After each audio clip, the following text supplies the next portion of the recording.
আজ তোমাদের নিয়ে যাব এক নির্জন সমুদ্র সৈকতে, যেখানে না আছে মানুষের ভিড়, না আছে জনকোলাহল। আছে শুধু দিগন্ত বিস্তৃত সমুদ্রের জলরাশি আর বালির চরাচর।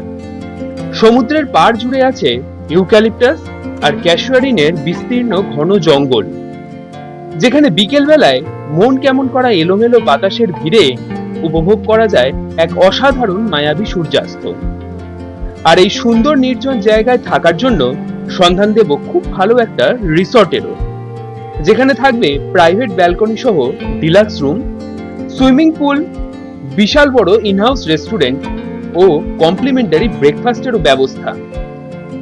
কলকাতা থেকে মাত্র 4 ঘন্টার দূরত্বে আজ তোমাদের নিয়ে যাব তাজপুর। ভিডিওটা একটু স্কিপ না করে দেখার অনুরোধ রইল। তাহলে চলো শুরু করা যাক এক নতুন ভ্রমণ কাহিনী। আমি সৌম্য, তোমাদের হোস্ট। সবাইকে জানাই ওয়েলকাম টু পরিব্রাজকের গল্প।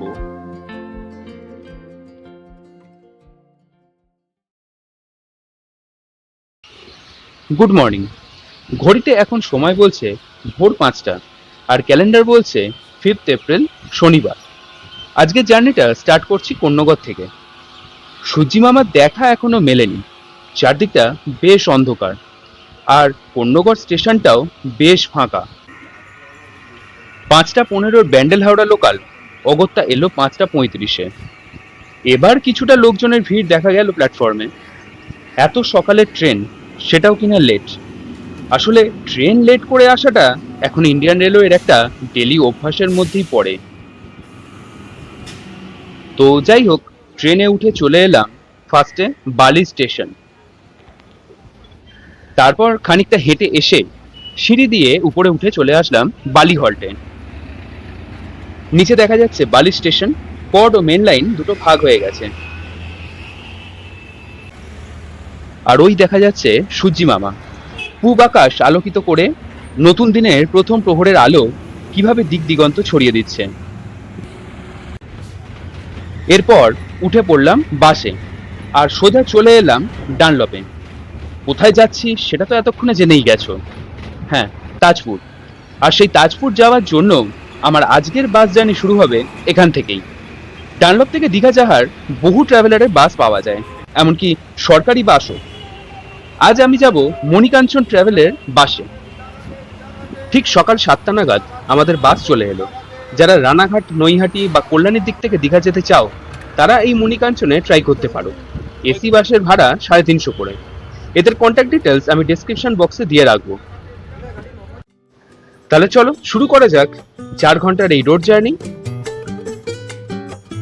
ডানলপ থেকে বাস ছেড়ে নিবেদিতা সেতু হয়ে যাবার সময় ডান দিকে বালি ব্রিজ ও দক্ষিণেশ্বর মন্দিরের একটা সুন্দর ভিউ দেখতে পাওয়া গেল। এরপর আরো কিছুটা এগিয়ে ধুলাঘাট টোল প্লাজাকে পিছনে ফেলে এগিয়ে যেতে লাগলাম। প্রায় ঘন্টা 2-2.5 চলার পর পার করছি এখন কোলাঘাট ব্রিজ। রোড জার্নিটা কিন্তু বেশ এনজয় করছি। কোলাঘাট পেরিয়ে গিয়ে দক্ষিণ ধলহারা বলে একটা জায়গায় আমাদের বাস মিনিট 10-15 জন্য দাঁড়ালো।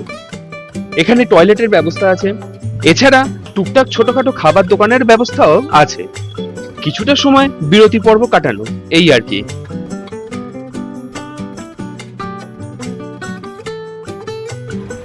ফাইনালি 4 ঘন্টার এক সুন্দর রোড জার্নি শেষ করে এসে পৌঁছলাম বালিশাই বাস স্ট্যান্ডে। এখান থেকে যেতে হবে তাজপুর। অটো বা টোটো দুটোতেই যাওয়া যায়। ভাড়া পড়ে 200 টাকা করে। বিভিন্ন জায়গার একটা ফেয়ার চার্ট ভিডিওতে দিলাম, পজ করে একটু দেখে নিও। এখান থেকে আমি একটা অটো রিজার্ভ করে নিলাম ডিরেক্ট রিসর্ট অবধি। ভাড়া পড়লো ওই 200 টাকা। মেন রাস্তা থেকে ভিতরে ঢুকতেই খুব সুন্দর গ্রাম্য পরিবেশ চোখে পড়লো। রাস্তার দুধারে ছোট ছোট প্রচুর খাঁড়ি, চাষের ক্ষেত আর কাজু বাদামের গাছ।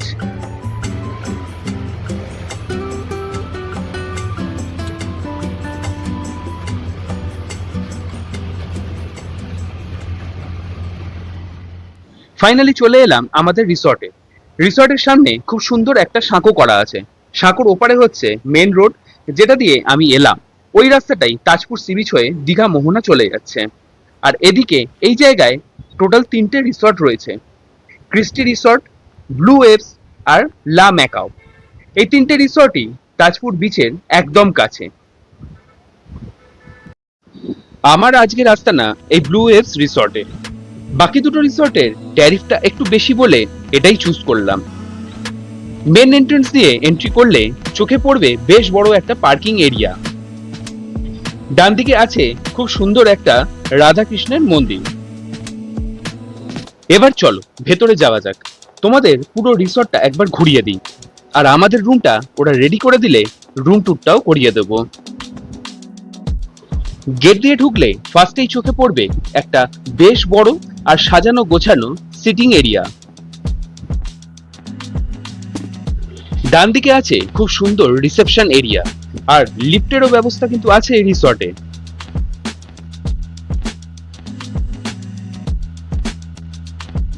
এই রিসেপশন থেকে সোজা গিয়ে ভেতরে ঢুকলে আছে এদের ইনহাউস রেস্টুরেন্ট।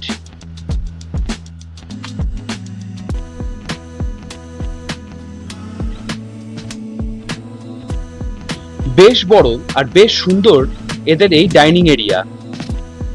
বেশ কোজি একটা অ্যাম্বিয়েন্স আছে, একসাথে বেশ অনেকের বসার জায়গাও কিন্তু করা আছে।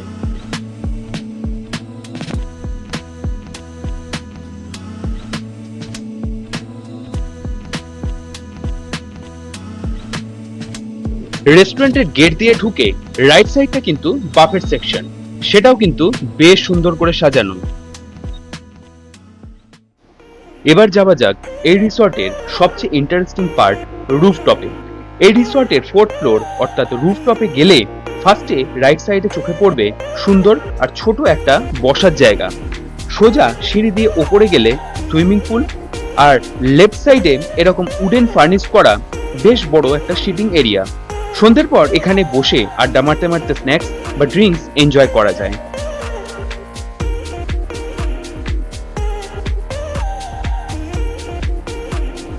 ছাদটা বেশ সুন্দর করে গাছ দিয়ে সাজানো রয়েছে। পাশের ওই যে বিশাল প্রপার্টিটা দেখা যাচ্ছে ওটা হলো লা ম্যাকাও রিসর্ট।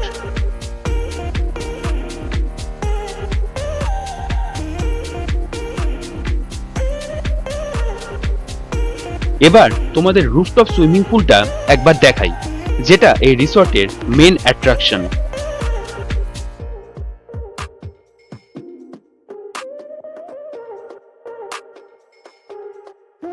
সুইমিং পুলটা একটু ছোট, বাট বেশ নিট অ্যান্ড ক্লিন।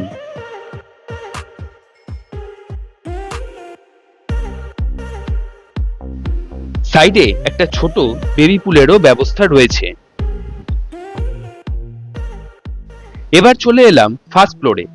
রুম ট্যুরটা তোমাদের একবার করিয়ে দিই। প্রত্যেক ফ্লোরে এরকম লম্বা একটা করিডোর আছে, আর দুদিকে আছে রুম। আমার রুম নাম্বার হলো 147। এটা একটা ডাবল বেডেড ডিলাক্স রুম। রুমে ঢুকলেই ফার্স্ট লুকটা কিছুটা এরকম। ফার্স্টেই চোখে পড়বে বেতের তৈরি একটা ছোট কাঁচের টেবিল আর দুটো চেয়ার। লেফট সাইডে একটা এসি, সোজা একটা প্রাইভেট ব্যালকনি। রাইট সাইডে আছে একটা টিভি ক্যাবিনেট আর একটা লম্বা মিরর। এদিকে আছে একটা কিং সাইজ ডাবল বেড, খুব সুন্দর করে ডেকোরেশন করা।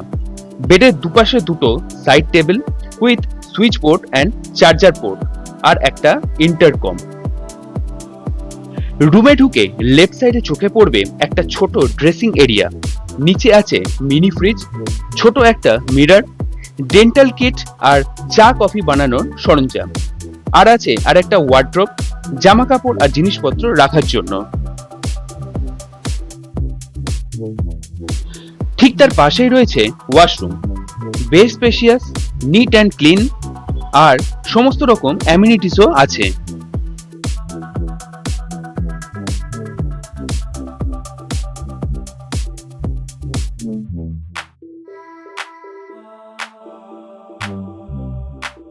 এবার তোমাদের ব্যালকনি ভিউটা একবার দেখিয়ে দিই।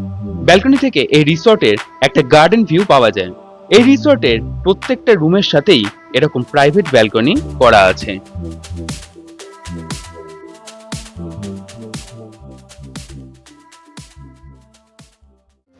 দেখতে দেখতে বেশ বেলা হয়ে গেছে। এখন বাজে দুপুর 2টো। স্নান সেরে এসে খিদেটা যেন বেশ জাগার দিচ্ছে। এরই মধ্যে আমাদের লাঞ্চও হাজির। তো মেনুতে কি কি আছে চলো সেটা দেখে নেওয়া যাক। দেরাদুন চালের ভাত, 1 প্লেট বেগুনি, ভেজ ডাল, কাতলা কালিয়া, আর সবশেষে বাঙালির প্রিয় রসগোল্লা। এটা ছাড়া তো খাবারই অসম্পূর্ণ। এসব খাবারই আলাকাটে অর্ডার করা। এছাড়াও এদের বিভিন্ন রকম থালি আছে। যারা অ্যাডভান্স রুম বুকিং করে তাদের জন্য রুমের সাথে ব্রেকফাস্ট, লাঞ্চ আর ডিনারের একটা ইনক্লুডিং প্যাকেজের ব্যবস্থা থাকে, যেটা পুরোটাই বাফেট সেকশনে এরা অ্যারেঞ্জ করে।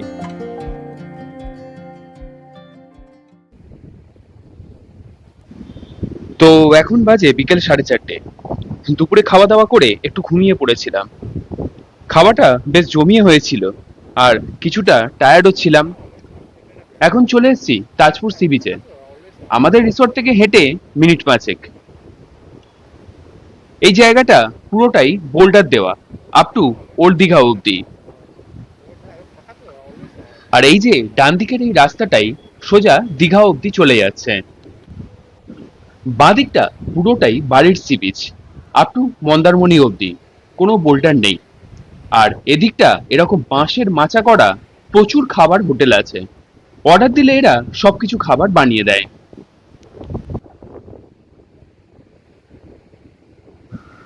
গোটা সি বিচ জুড়ে এরকম ইউক্যালিপটাস গাছের বিভিন্ন অংশ ছড়িয়ে ছিটিয়ে রয়েছে।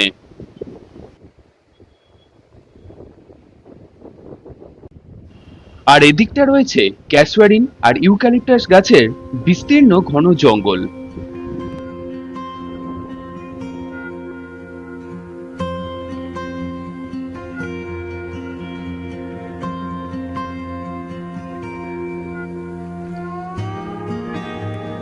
যতদূর চোখ যায় শুধুই বালির চরাচর।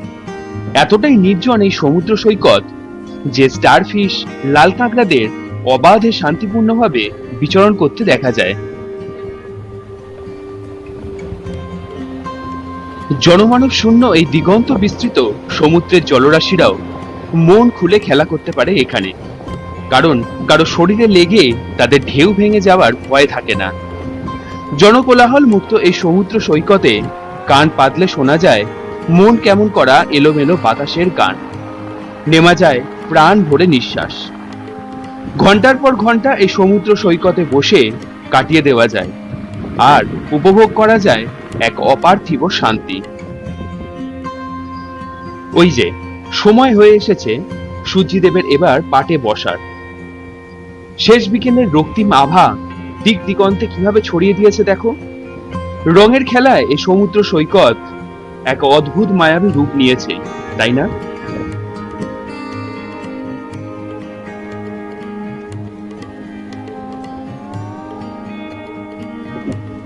সমুদ্রের পাড়ে থাকা এই মাচাগুলোর লাল নীল নিয়ন আলোয় চারপাশটায় কি অদ্ভুত সুন্দর আর মোহময়ী হয়ে উঠেছে দেখো। চলো তবে সব মায়াজাল কাটিয়ে এবার রিসর্টে ফিরি। সন্ধে হতেই সি বিচ আর রাস্তার ধারে দোকানগুলোয় আলো জ্বলতে শুরু করে দিয়েছে।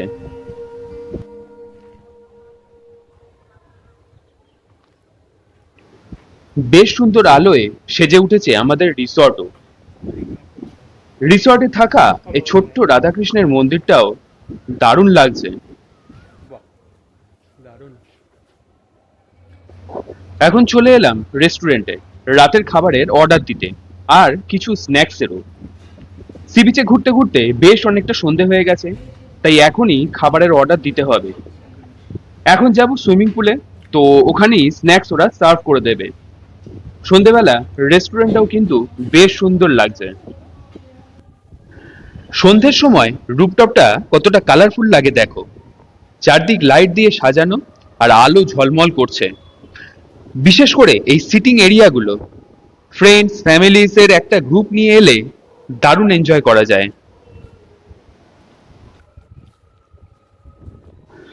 একবার রুপটপ সুইমিং পুলটাও দেখে নাও সন্ধেবেলা কেমন লাগে।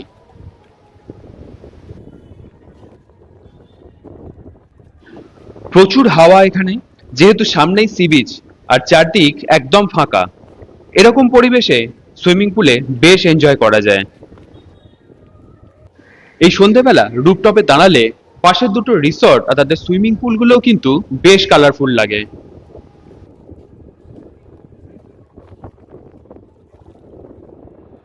সুইমিং পুলে ঘন্টা দুয়েক বেশ দাপাদাপি করার পর দারুণ খিদে পেয়ে গেছিল। আর এখন রাত 10টা বাজে, তাই ডিনারও স্টার্ট করে দিয়েছি।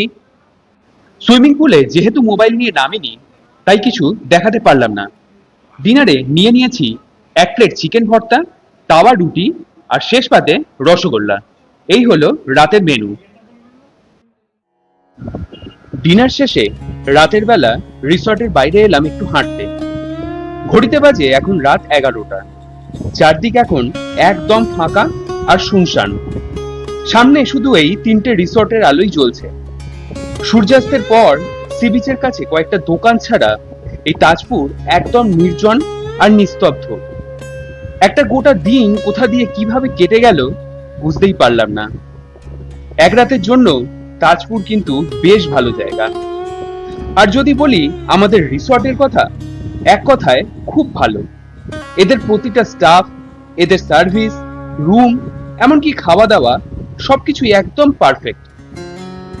শুধু একটাই জিনিস, এদের তাওয়া রুটির দাম আমার বেশ হাই লাগলো, 25 টাকা করে। এর আগে অন্য জায়গায় অন্য রিসর্টেও খেয়েছি, কিন্তু সেখানে এত দাম ছিল না। বাকি এদের রুফটপ সুইমিং পুল এর এক্সপেরিয়েন্স আমার বেশ ভালো লাগলো। আমি এই রিসর্টের ডিটেলস ডেসক্রিপশন বক্সে দিয়ে রাখবো, তোমরা চাইলে অবশ্যই এখানে একবার ভিজিট করতে পারো। আর ভিডিওটা যদি ভালো লেগে থাকে তাহলে অবশ্যই লাইক, কমেন্ট, শেয়ার করো। আর বেশি ভালো লাগলে চ্যানেলটা সাবস্ক্রাইব করে দিও।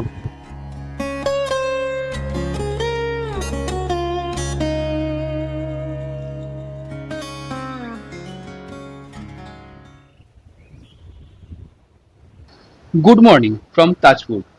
দারুণ সুন্দর একটা ঘুমে রাত কাভার হওয়ার পর আরো একটা নতুন দিনের শুরু। এখন বাজে সকাল 7টা। বাইরেটা বেশ রোদ ঝলমল করছে আর চারদিকে কত সুন্দর পাখিরা ডাকছে। আজ চেক আউটের পালা, তাই চা খেয়ে স্নান সেরে একদম রেডি হয়ে গেলাম। এদিকে রিসর্টের গার্ডেনটাতেও সকালের রোদ পড়ে বেশ ঝলমল করছে। 9টা থেকে এরা একটা ব্রেকফাস্টের ব্যবস্থা করে, যেটা কমপ্লিমেন্টারি। তো ব্রেকফাস্ট করেই একদম বেরিয়ে যাব। চলে এলাম এদের রেস্টুরেন্টে। ব্রেকফাস্টটা এদের বাফেটে অ্যারেঞ্জ করা থাকে। তো চলো দেখে নেওয়া যাক কি কি আছে আজকের মেনুতে।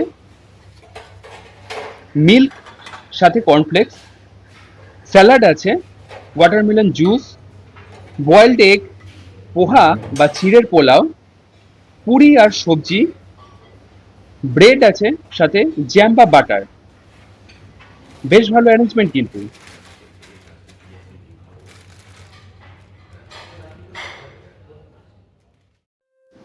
ব্রেকফাস্ট সেরে আমাদের রিসর্ট আর তাজপুরকে বিদায় জানিয়ে বেরিয়ে পড়লাম। কর্মব্যস্ততার মাঝে এরকম একদিনের একটা ছুটি হাসি, মজা, আনন্দে বেশ কেটে গেল।